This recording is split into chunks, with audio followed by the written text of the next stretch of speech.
Baik, shalom. Sekali lagi, shalom.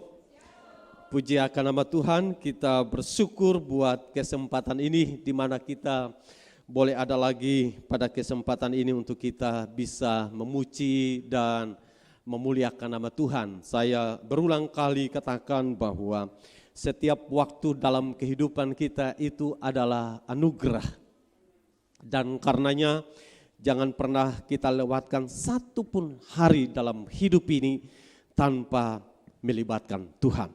Nah, saudara yang dikasihi oleh Tuhan kita Yesus Kristus, saya akan ajak untuk kita buka bersama kebenaran firman Allah yang terdapat di dalam Injil Yohanes pasal 4. Kita akan baca mulai ayat yang ke-22 sampai dengan ayat yang ke-24. Injil Yohanes pasal 4 ayat 22 sampai dengan ayat yang ke-24. Penegasan saya nanti ayat 23 dan ayat yang ke-24. Demikian bunyi firman Allah. Kamu menyembah apa yang tidak kamu kenal, kami menyembah apa yang kami kenal. Sebab keselamatan datang dari bangsa Yahudi. Tetapi saatnya akan datang dan sudah tiba sekarang bahwa penyembah-penyembah benar akan menyembah Bapa dalam roh dan kebenaran. Sebab Bapa menghendaki penyembah-penyembah demikian.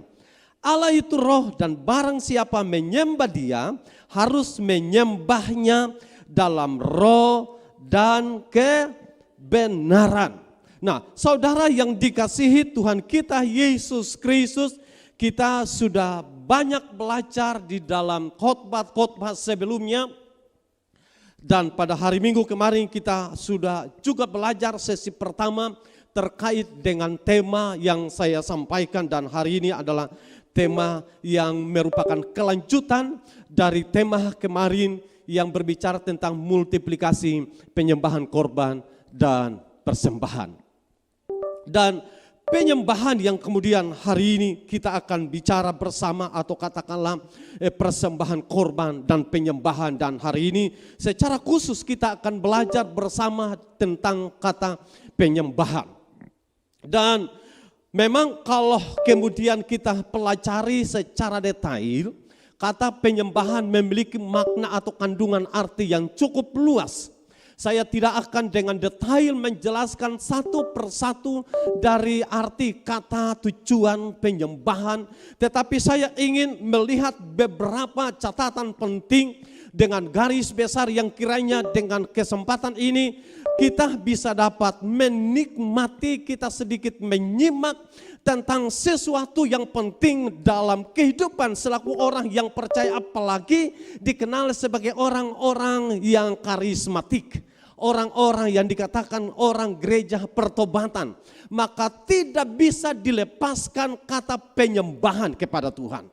Nah, tentu kita akan melihat bahwa pada waktu Yesus bertemu dengan seorang perempuan Samaria. Samaria dan sesungguhnya seorang perempuan yang saya sekali lagi katakan, seorang perempuan Samaria ketika bertemu dengan seorang yang namanya Yesus, maka tentu ini sebuah perjumpaan, percakapan yang tidak biasanya. Karena orang Samaria adalah orang yang dianggap tidak tepat bergaul dengan orang Israel. Padahal kita tahu sebelumnya kalau kemudian kita pelajari secara historis, kita temukan sebenarnya Samaria adalah satu dari dua kerajaan Israel. Berada di bagian utara dan kota itu dikenal dengan Samaria. Samaria mereka punya tempat penyembahan yang dikenal yang ada di Gunung Gerizim. Orang Israel mereka mengandalkan tempat atau pusat penyembahan ada di Yerusalem. Nah, kenapa kemudian Samaria dianggap tidak penting untuk bisa bergaul dengan orang Israel? Karena Samaria dikatakan bahwa mereka sudah mengalami kawin campur. Dan karenanya etnis orang Israel sudah tidak bersih, sudah tidak murni lagi. Makanya kedua bagian dari bangsa ini tidak bisa bergaul. Nah, ketika Yesus ketemu dengan perempuan Samaria, apa yang sudah tadi saya katakan adalah sebuah perjumpaan dan percakapan yang tidak harus biasanya. Nah, sekali lagi bahwa ketika di dalam percakapan ini, Yesus sedang ingin menyampaikan pesan-pesan penting di dalam ayat yang ke-23. Dikatakan bahwa tetapi saatnya akan datang, ayat 22, 23 sampai 24, tetapi saatnya akan datang dan sudah tiba sekarang bahwa penyembah-penyembah benar akan menyembah Bapa dalam roh dan kebenaran, sebab Bapa menghendaki penyembah-penyembah demikian. Allah itu roh, dan barang siapa menyembah dia harus menyembahnya dalam roh dan kebenaran. Sekali lagi, bagi perempuan Samaria, orang Samaria menganggap bahwa Gunung Gerizim adalah tempat atau pusat penyembahan yang sangat-sangat sakral. Orang Israel menganggap Yerusalem adalah tempat yang sangat-sangat sakral. Yesus sedang ingin mengatakan bukan soal tempat sebenarnya.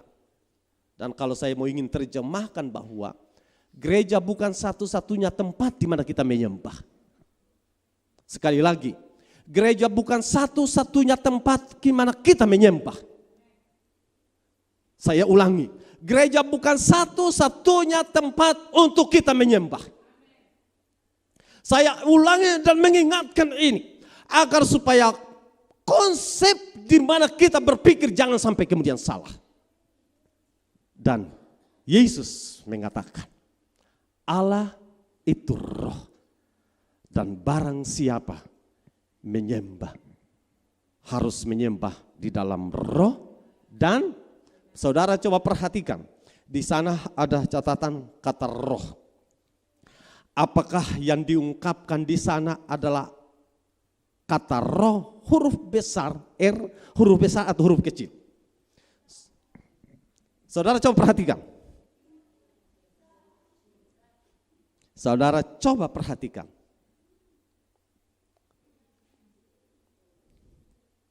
Saya ulang ayat 23 supaya jangan saudara bingung.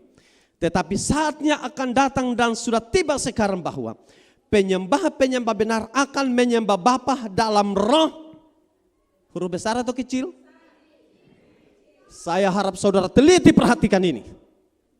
Supaya jangan saudara salah menerjemahkan. Sekali lagi, penyembah-penyembah benar akan menyembah Bapa dalam roh. Roh yang dicatat di sana huruf besar atau huruf kecil? Oke, saudara tidak salah lihat ya. Oke. Dan kebenaran. Sebab Bapa menghendaki penyembah-penyembah demikian. Allah itu R di sini huruf besar atau huruf kecil? Jadi artinya ada dua perbedaan kata roh. Satu roh R huruf kecil dan satu roh huruf besar. Artinya kata R huruf besar tentu menunjuk kepada siapa? Kepada Roh Kudus. R yang dimaksud huruf kecil kepada roh siapa? Manusianya. Nah, di saat saudara menyembah Allah di dalam roh yang dimaksud huruf kecil atau manusianya, kepada pusat penyembahan yang dikenal kepada R yang disebut huruf besar yaitu roh Allah, maka antara roh manusia dan roh Allah harus bisa connect. Karenanya saya mengatakan begini, pada bagian pertama beberapa catatan penting tentang penyembahan bahwa pada pertemuan antara Yesus dengan perempuan Samaria, maka konsep pikir dari perempuan Samaria itu ada yang salah. Karena berpikir Gerizim adalah pusat penyembahan. Dan bagi bangsa Israel menganggap Yerusalem tempat pusat penyembahan. Dan Yesus mengatakan Allah itu roh. Barang siapa menyembah Bapa harus dalam roh dan kebenaran. Catatan yang kedua bahwa penyembahan yang benar justru dituntut Tuhan dari setiap orang. Yang ketiga bahwa penyembahan atau penyembah harus terkoneksi. Sekali lagi, penyembah harus terkoneksi rohnya dengan roh Allah.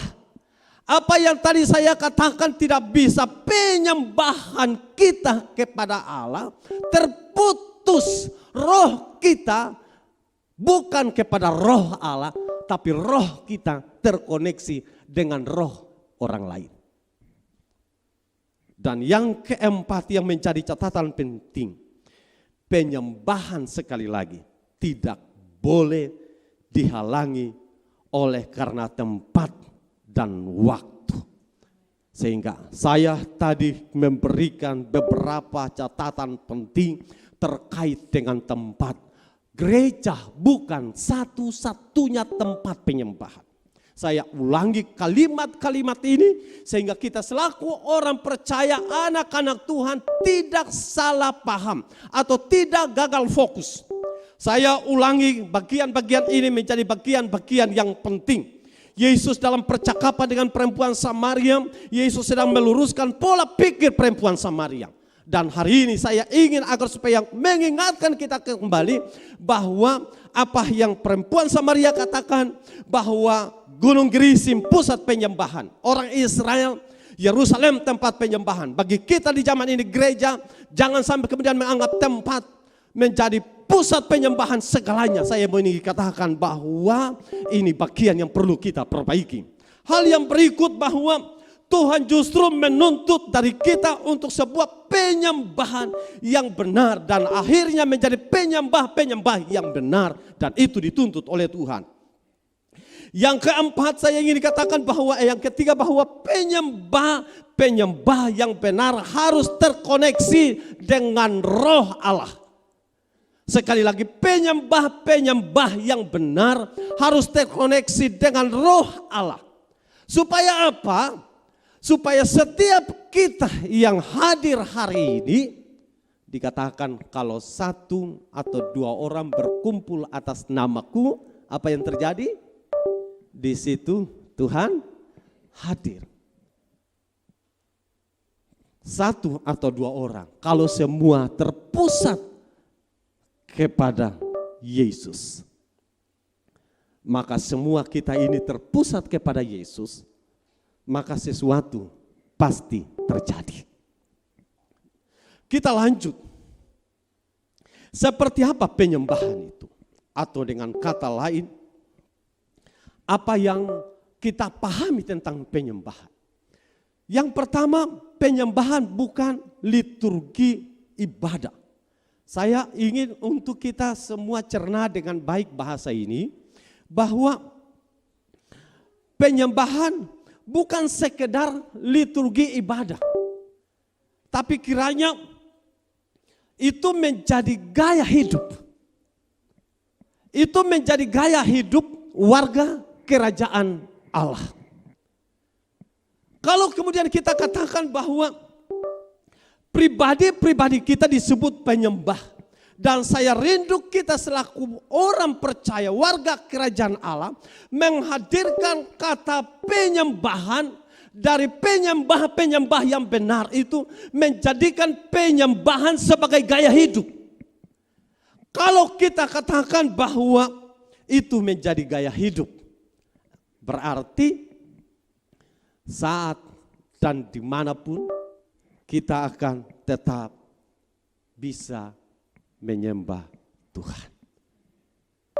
Saat dan dalam situasi apapun kita tetap akan menyembah Tuhan. Saya harus bisa katakan dengan tegas begini. Pemahaman orang dan tanpa sadar bisa masuk di dalam gereja Tuhan. Kadang orang menyembah, bahkan penyembah-penyembah yang saya maksudkan pribadi-pribadi, kadang mereka dipengaruhi penyembahan mereka kepada Tuhan dengan hal-hal yang lain. Hal-hal yang lain yang saya bisa contohkan begini. Dipengaruhi oleh karena ada orang yang duduk di sebelah kiri dan ada orang yang duduk di sebelah kanan. Kadang-kala dipengaruhi oleh karena dia merasa dia tidak tahu lagu itu dan dia kemudian nganga orang, nonton orang. Kadang justru dipengaruhi karena mungkin WL-nya mungkin tidak dia diharapkan. Kadang mungkin singernya tidak seperti yang impikan. Kadang mungkin musiknya yang kurang sepadan dengan keinginannya. Mempengaruhi rohnya untuk bisa menyembah dan terkoneksi dengan roh Allah. Saya rindu agar supaya yang harus kita bangun sebuah kesadaran. Kiranya penyembah yang benar menjadikan penyembahan sebagai gaya hidup, katakan amin. Menjadikan sebagai gaya hidup. Nah, bukan juga untuk menyukakan diri. Sekali lagi, menyembah Tuhan bukan sekedar untuk menyukakan diri ini. Tapi sekali lagi untuk menyukakan Raja di atas segala raja. Jadi penyembah-penyembah yang benar tidak terfokus kepada dirinya. Kalau terfokus kepada dirinya, kalau dia suka lagu itu, dia akan menyanyi, memuji Tuhan, menyembah Tuhan. Kalau dia tidak suka lagu itu, dia seperti penonton yang setia. Penyembah-penyembah yang benar, dia tidak akan mau tahu. Mau lagu itu dia suka atau tidak, dia tahu atau tidak, tetapi dia tetap akan terkoneksi rohnya dengan roh Allah. Dan saya rindu ini perlu dibangun dari saya, dari hati kita semua. Sekali lagi, soal dia tahu lagu atau tidak, yang paling penting rohnya terkoneksi dengan roh Allah. Sehingga suasana itu atau suasana penyembahan dia tidak dipengaruhi oleh karena faktor X, oleh karena faktor yang lain, oleh karena faktor lingkungan, oleh karena faktor di seputarnya. Penyembahan dia tidak dipengaruhi karena rohnya betul-betul terkoneksi dengan roh Allah. Yang berikutnya ingin saya sampaikan, bukan juga untuk melampiaskan emosi. Tapi apa saudara? Tapi untuk mencurahkan rasa cinta kepada Raja di atas segala raja, rasa kagum kepada Raja di atas segala raja, rasa hormat kepada Raja di atas segala raja. Jadi penyembahan adalah ungkapan ekspresi, sekali lagi penyembahan kita dari penyembah-penyembah yang benar adalah orang-orang yang selalu mengungkapkan ekspresi rasa hormat, rasa kagum, rasa cinta akan Kristus yang rela mati. Jadi bukan semata-mata melampiaskan emosi karena lagi ada masalah, maka dia hancur di hadapan Tuhan. Kalau tidak ada masalah, dia tertawa di hadapan Tuhan. Saya akan mengecek dengan Tuhan. Kalau lagi punya tantangan besar, dia betul-betul tunduk di hadapan Tuhan. Saya akan menyembah Tuhan dengan hebat. Tapi ketika tidak punya masalah, dia menjadi pasif. Tentu ini bukan menjadi gaya hidup warga kerajaan Allah. Budaya hidup warga kerajaan Allah tidak mau pusing. Dalam keadaan senang tetap memuji Tuhan. Dalam keadaan susah tetap memuji Tuhan. Dalam keadaan sehat tetap memuji Tuhan. Dalam keadaan sakit tetap memuji Tuhan. Dalam kelimpahan dia tetap memuji Tuhan. Dalam kekurangan sekalipun dia tetap memuji Tuhan. Dan itu gaya hidup warga kerajaan Allah. Tidak mau pusing, mau senang kah, mau susah kah, mau cantik kah, tidak kah, mau tampan kah, sengkah, mau di dapur masih ada stok beras kah, masih ada gula kah, ada minyak tanah kah, atau tidak ada sama sekali. Itu bukan urusan. Urusan dia rohnya harus bisa terkoneksi dengan Tuhan. Dan tentu ini menjadi sebuah keinginan Tuhan dari saya dan saudara. Jadi bukan sekedar melampiaskan emosi, sekali lagi bukan.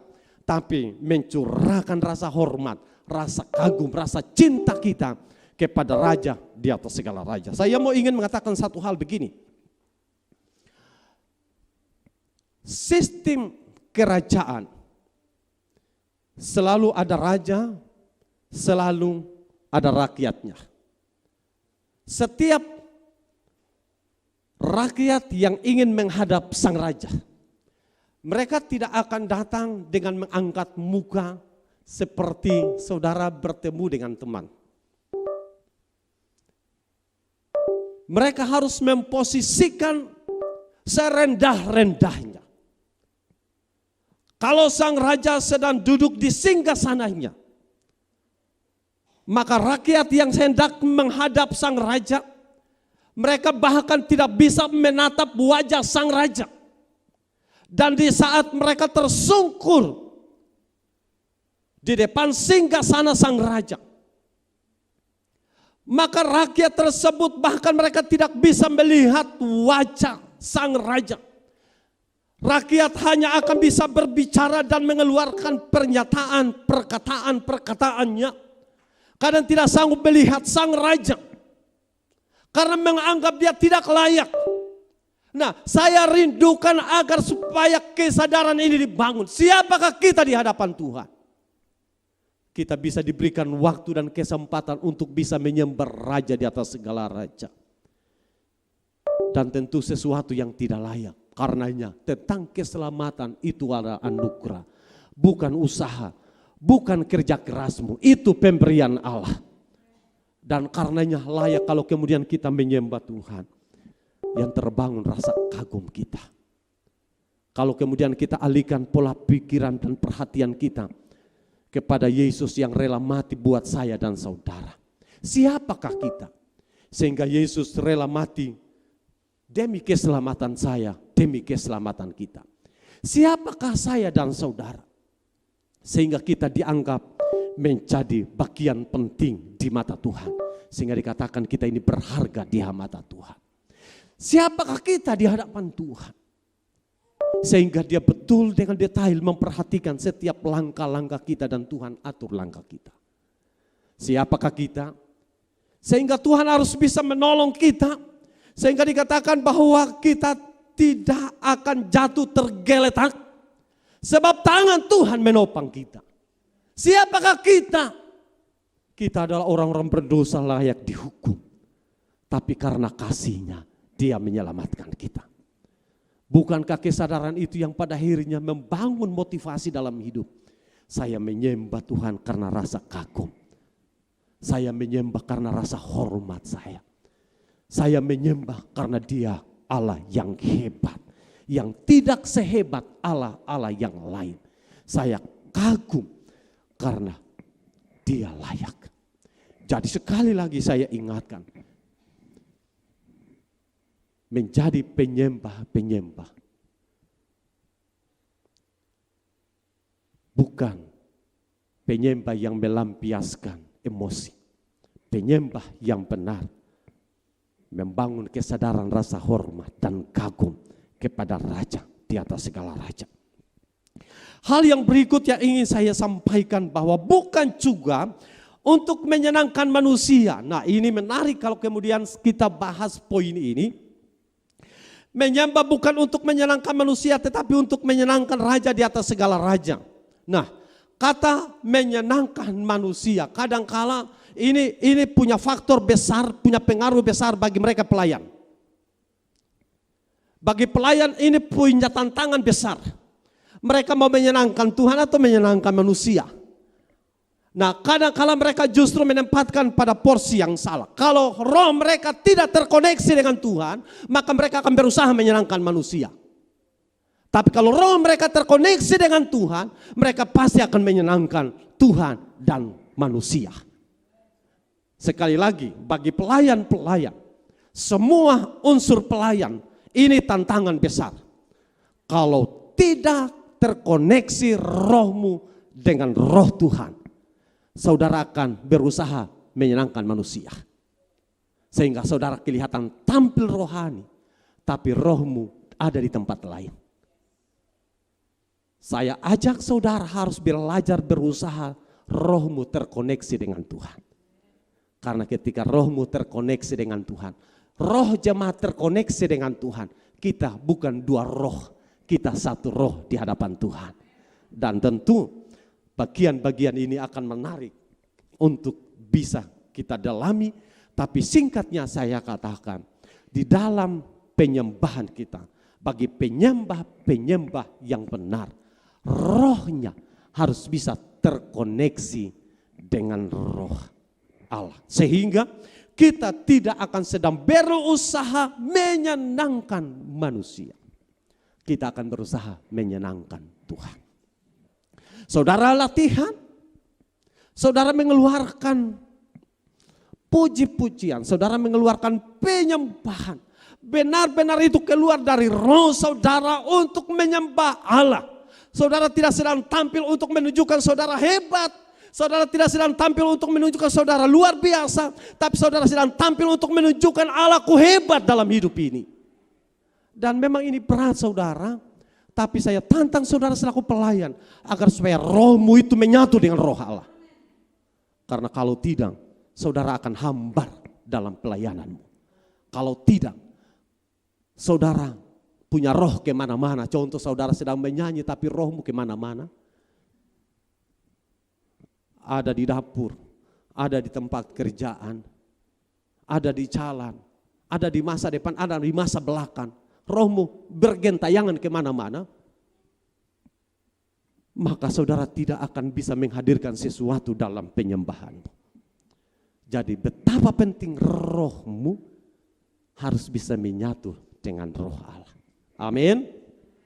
Sehingga saudara tidak sedang berusaha menyenangkan manusia, saudara sedang berusaha menyenangkan Tuhan. Dan kalau saudara berusaha menyenangkan Tuhan, saudara akan all out. Saudara tidak akan sisa-sisakan sebagian hidupmu untuk manusia dan sebagian untuk Tuhan. Saudara akan all out, saudara akan lakukan sepenuhnya hanya untuk Tuhan. Terserah Tuhan mau apa dengan hidupmu. Saudara akan menyerahkan semuanya kepada Tuhan. Dan tentu Tuhan akan atur langkah-langkah hidupmu. Dan Tuhan tidak pernah merancang masa depan yang penuh dengan kegagalan. Masa depan dengan penuh dengan harapan, kata firman Allah. Saya pastikan itu akan terjadi bagi penyembah-penyembah yang benar. Bukan soal di mana kadang-kala kan begini. Penyembahan harus lagu lama, ada juga mengatakan penyembahan harus lagu baru. Nah, biasanya dinamika yang kadang terjadi dalam gereja zaman sekarang ini, orang tua-tua mengatakan menuntut, katong harus menyembah lagu-lagu yang lama-lama boleh. Kalau lagu yang lama-lama itu Roh Kudus bisa hadir. Generasi muda mengatakan bahwa katong harus menyembah lagu-lagu yang baru boleh. Karena Roh Kudus akan hadir di sana. Saya mau bertanya, apakah Tuhan itu dibatasi dengan generasi? Kan tidak kan? Tidak dibatasi dengan generasi. Kalau kemudian kita secara ekstrim mengartikannya begini. Generasi tua, generasi lanjut mengatakan lagu-lagu lama boleh. Roh Kudus boleh hadir. Generasi muda mengatakan lagu-lagu baru boleh. Roh Kudus bisa hadir. Nah pertanyaannya, berarti ketika lagu-lagu lama dinyanyikan, maka Roh Kudus itu akan keluar dari generasi muda. Ketika lagu-lagu baru generasi muda menyanyikan, maka roh Allah akan keluar dari orang yang generasi tua. Makanya harus kita bangun sebuah konsep bahwa bukan soal lagu lama, bukan soal lagu baru. Sekali lagi, penyembahan kita bukan soal lagu lama, bukan soal lagu baru. Saya mau kembali lagi kepada titik persoalan yang terjadi karena faktornya adalah roh kita tidak terkoneksi kepada roh Allah. Kita lebih terkoneksi kepada lagu itu, saudara. Benarkah betul? Kita lebih orientasi kepada lagu, kepada irama, bukan menyimak setiap kata-kata dari lagu itu. Karena biasanya kata-kata atau puji-pujian itu ada unsur di mana pengagungan kepada Tuhan. Dan kadang-kala orang kemudian membedakan itu lagu lama, itu lagu baru. Saya mau ingin mengatakan lagu lama, lagu baru. Semua kata-katanya itu sama. Hanya intonasi yang kadang beda. Hanya penyusunan kata-katanya beda. Tapi kata-kata itu selalu menuju kepada pengagungan kepada Tuhan.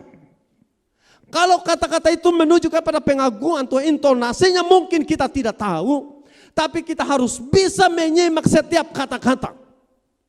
Dan setiap kata-kata yang menuju kepada pengagungan akan Raja di atas segala raja, layak kalau kemudian kita katakan puji Tuhan. Tapi kadang kala kita ini terlalu terpengaruh dengan menganggap lagu lama dengan lagu baru. Saya mau mengatakan itu paradigma yang salah. Paradigma yang benar, mau lagu lama kan mau lagu baru kan. Kita harus bisa tetap terkoneksi roh ini. Saya kesempatan ini dalam satu percakapan mungkin pernah saya sampaikan. Di satu gereja dan ada seorang yang sudah lanjut usia sekitar 60-an sekian, mendekati umur 70 tahun. Dia mengamati ibadah itu, lagu itu dinyanyikan setiap saat. Dan satu ketika kalau tidak salah dia mengusulkan begini, Bapak, apakah tidak bisa katong menyanyi lagu-lagu jazz? Maksudnya lagu rohani yang iramanya jazz. Dan terheran-heranlah karena ini sesuatu yang luar biasa di usia yang sekian tua punya paradigma yang menganggap bahwa bisa menyanyi lagu dengan irama jazz. Nah, saya tidak sedang membuat sebuah pernyataan yang kemudian saudara bingung, tapi saya ingin agar supaya yang kita pahami di dalam kehidupan penyembahan kita kepada Tuhan, sekali lagi jangan dipengaruhi karena itu lagu lama, itu lagu baru. Tapi setiap kata-kata dari pujian dan penyembahan itu ada unsur bagaimana pengagungan kita kepada Raja di atas segala raja. Bagian di dalam kehidupan yang harus kita lakukan adalah bagaimana menyenangkan Tuhan. Kadang-kala justru saya bisa katakan sekali lagi, justru ini menghadirkan sebuah perbantahan yang kadang terjadi di mana-mana. Keinginan besar kita diruntuhkan oleh karena sebuah paradigma. Saya rindu agar supaya paradigma kita itu semua itu menyatu dalam satu hal yang saya katakan, bukan soal poin yang tadi saya katakan, bukan soal nanti lagu lama, bukan soal lagu baru, tapi soal bagaimana setiap kata-kata dari kalimat puji-pujian itu menyatakan pujian pengagungan kepada Tuhan dan layak saudara. Kan kita ini kan di sini ada ditolong dengan layar dan setiap kata-kata tidaklah salah kalau saudara angkat tangan puji Tuhan, puji Tuhan. Bukan saudara lihatlah darah Yesus, darah Yesus. Ini soal lagu apa lagi, darah Yesus. Kalau saya jadi WL di sini saya lihat saudara darah Yesus, ada setan di dalam. Kadang-kadang kita merasa seperti ada setan masuk. Saya mau beritahu ini dan berulang kali saya katakan agar supaya paradigma kita menjadi paradigma yang benar di hadapan Tuhan. Raja Daud dia menyembah Tuhan dengan lagu-lagu yang baru. Dia mengutip, dia mencoba untuk membuat syair lagu-lagu yang baru. Dan dikatakan bahwa pemazmur mengungkapkan lagu-lagu yang hebat. Dan karena di zaman sekarang ini banyak sekali pencipta lagu mengutip ayat-ayat firman Allah dari kitab pemazmur. Dan tentu ini bagian yang saya ingin katakan bagian yang sangat luar biasa, di mana pemazmur sendiri bisa memuji Tuhan dengan setiap lagu-lagu yang baru. Dia memuji Tuhan dengan lagu-lagu yang ketika di dalam ilham roh, dia dengan dalam segala tekanan dia menciptakan lagu, dalam segala keadaan dia menciptakan lagu. Dan kalau Bapak Ibu Saudara perhatikan sekian banyak syair yang terkutip dalam kitab pemazmur, karena itu lahir dari hatinya yang terkoneksi dengan Tuhan. Dan saya rindu agar supaya paradigma ini diubah. Nah, konsep apa yang perlu dibangun dari saya dan saudara? Yang pertama, penyembahan adalah paket dalam melaksanakan amanat agung. Yesus ketika ketemu dengan perempuan Samaria, Perempuan Samaria kemudian diselamatkan.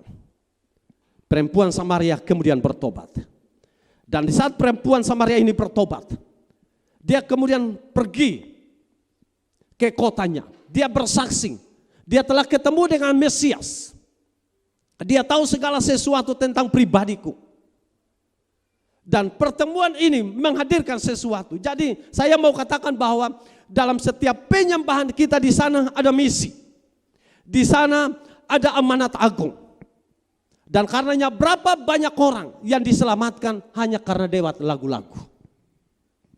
Kalau ada kesaksian yang kita coba kumpulkan, banyak orang yang diselamatkan karena anak-anak Tuhan yang menyembah dengan benar.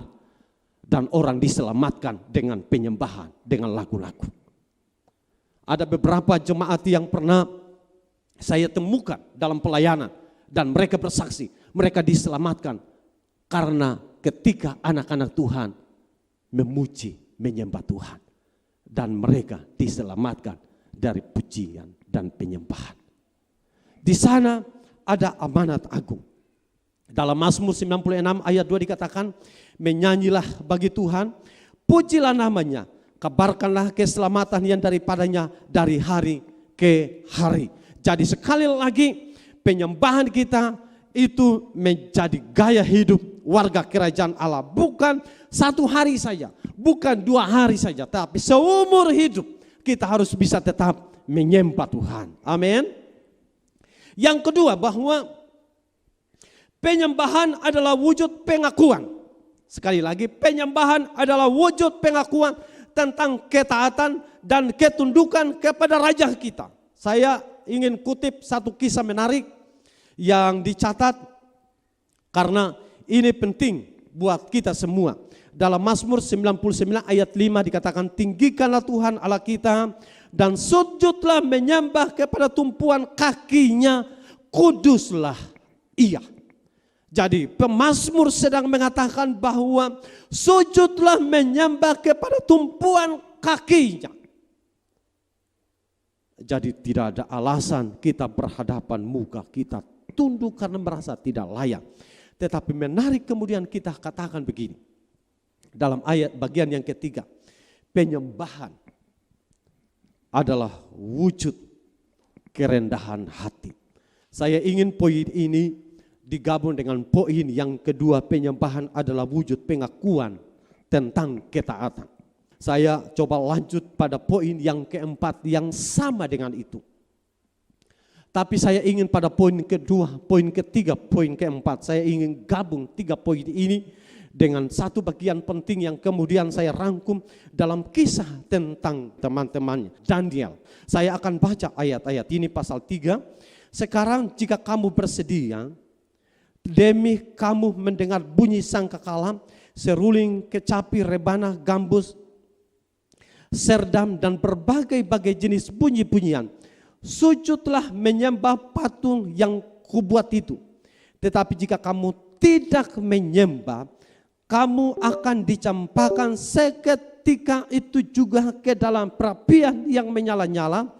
Dan dewa manakah yang dapat melepaskan kamu dari dalam tanganku. Ayat 16, ayat yang ke-18 dikatakan, lalu Sadrak, Mesak, dan Abednego menjawab Raja Nebukadnezar, tidak ada gunanya kami memberi jawab kepada Tuanku dalam hal ini. Jika Allah kami yang kami puja sanggup melepaskan kami, maka Ia akan melepaskan kami dari perapian yang menyala-nyala itu dan dari dalam tanganmu yang raja. Tetapi seandainya tidak, hendaklah Tuanku mengetahui ya Raja, bahwa kami tidak akan memuja dewa Tuanku dan tidak akan menyembah patung emas yang Tuanku dirikan itu. Saudara perhatikan, ketaatan, ketundukan, dan dikatakan bahwa perkara besar akan terjadi. Poin yang kedua, ketaatan. Poin yang ketiga berkaitan dengan wujud kerendahan hati. Dan poin yang keempat, penyembahan adalah sarana melihat perkara-perkara besar dari Allah. Maka 3 poin ini itu kemudian terwujud. Tentu kisah ini kita semua tahu. Kita mengerti dengan baik kisah ini. Mereka lebih memilih untuk tunduk dan taat kepada Allah dibanding kepada Raja Nebukadnezar. Mereka punya kedudukan. Mereka punya tempat terhormat. Tapi kerendahan hati begitu hebat. Mereka tidak menjadi sombong dengan kedudukan itu. Mereka menyadari mereka ada oleh karena raja di atas segala raja. Bukan Raja Nebukadnezar. Sekalipun mereka dimasukkan ke dalam perapian yang menyala-nyala. Tetapi ketaatan dan kerendahan hati membuat mereka bisa melihat perkara-perkara besar. Dan saya mau beritahu buat kita semua. Di saat kita menyembah Tuhan dengan kerendahan. Di saat kita menyembah Tuhan dengan ketaatan. Maka ada perkara-perkara besar akan terjadi buat saya dan saudara. Tugas kita, orientasi kita, cara di mana kita berpikir hanya untuk bagaimana menyembah Tuhan. Selanjutnya Tuhan punya perkara yang hebat. Bagaimana mereka akan diselamatkan dari perapian. Mereka hanya mau melakukan apa yang mereka bisa lakukan untuk menyenangkan Tuhan dan bukan menyenangkan manusia. Tetapi perkara lain terjadi di luar pemikiran mereka. Mereka dengan tekad mengatakan kalau toh ternyata Allah yang kami sembah tidak juga menyelamatkan kami. Maka mereka pun juga tetap mengatakan kami tidak akan menyembah patung yang Tuanku Raja dirikan. Dan ini pernyataan yang saya bisa katakan. Pernyataan penyembahan yang benar kepada Allah. Tidak dipengaruhi oleh keadaan yang menekan hidup mereka. Karena mereka tahu hidup mereka ada di tangan Tuhan. Nah, saudara, yang terakhir yang ingin saya sampaikan. Penyembahan dapat membangun kehidupan yang suka bersyukur. Kalau orang yang tidak suka menyembah, mereka suka bersungut. Orang yang suka menyembah Tuhan, mereka pasti suka bersyukur. Kalau ada orang yang suka menyembah tapi tidak suka bersyukur, ada hal yang salah. Kalau kita dikatakan orang yang suka menyembah dan tidak suka bersyukur, ada hal yang keliru di sana. Karena saya pastikan orang yang suka menyembah pasti suka bersyukur. Dan orang yang tidak suka bersyukur pasti tidak suka menyembah. Jadi kita bolak-balik, yang suka bersyukur pasti suka menyembah. Kalau yang tidak suka menyembah pasti tidak suka bersyukur. Kalau ada orang yang mengatakan saya ini suka bersyukur tapi tidak suka menyembah, maka saya kembali katakan itu ada hal yang salah. Mazmur 50 ayat 23. Siapa yang mempersembahkan syukur sebagai korban, ia memuliakan aku. Siapa yang jujur jalannya keselamatan yang dari Allah akan kuperlihatkan kepadanya. Jadi sekali lagi orang yang bersyukur Tuhan akan tunjukkan sesuatu yang hebat. Lalu kemudian penyembahan yang benar lahir dari cara hidup yang benar. Sekali lagi, penyembahan yang benar lahir dari cara hidup yang benar. Kalau saudara sudah bisa bersyukur karena saudara tahu menyembah, karena saudara menyembah saudara tahu bersyukur. Tapi poin yang terakhir ini menarik, bahwa orang yang menyembah dengan cara yang benar harus hidup dengan cara yang benar. Jadi kalau kita menyembah Tuhan tapi cara hidup tidak benar, maka penyembahanmu itu kotor di hadapan Tuhan. Sekali lagi, kalau penyembahan kita itu menurut kita benar tapi cara hidup tidak benar, maka itu sebenarnya tidak tepat di hadapan Tuhan. Cara hidup yang benar menghadirkan penyembahan yang benar. Cara penyembahan yang benar diharuskan harus punya cara hidup yang benar. Jadi saya rindukan agar supaya menjadi penyembah-penyembah yang benar, terkoneksi dengan Roh Allah. Tapi hendaklah hidupmu benar di hadapan Tuhan. Kiranya Tuhan akan tolong kita semua lewat kebenaran firman Tuhan pada siang ini. Tuhan Yesus memberkati.